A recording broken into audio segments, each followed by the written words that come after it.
The United States is open to changing its military exercises on the Korean peninsula in order to support diplomatic efforts with North Korea. There were comments made today by the U.S. Defense Chief, Mark Esper, shortly after Pyongyang had threatened to retaliate once again if Washington did not cancel those planned drills with Seoul. The increasing pressure comes ahead of North Korea's year-end deadline for Washington to show more flexibility in denuclearization talks. The Defense Secretary is in Seoul meeting his South Korean counterpart, Jeong Kyeong-doo.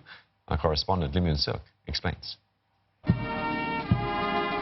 The U.S. has reaffirmed its unwavering commitment to defend South Korea should there be an attack on the Korean peninsula.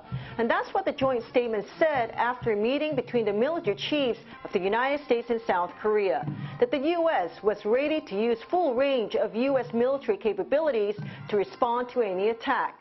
Now, after the meeting, the U.S. Joint Chief of Staff, Mark was cited as telling reporters that the issue of Gisomia, this agreement between South Korea and Japan to share military intelligence information, also came up, but just a little bit.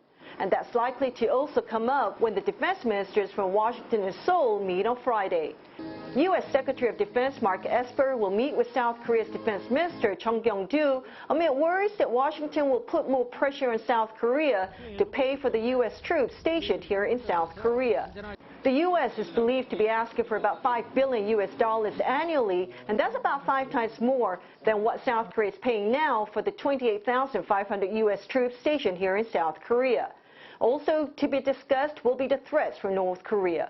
Mr. Esper has said that he is open to altering this military activity in South Korea if it helps diplomatic efforts to denuclearize North Korea. And that has raised concerns among some experts here that Washington could be softening its policy towards Pyongyang as the year-end deadline given by North Korea to resolve the denuclearization issue draws closer. But South Korea's defense minister said those remarks were in line with Washington's policy.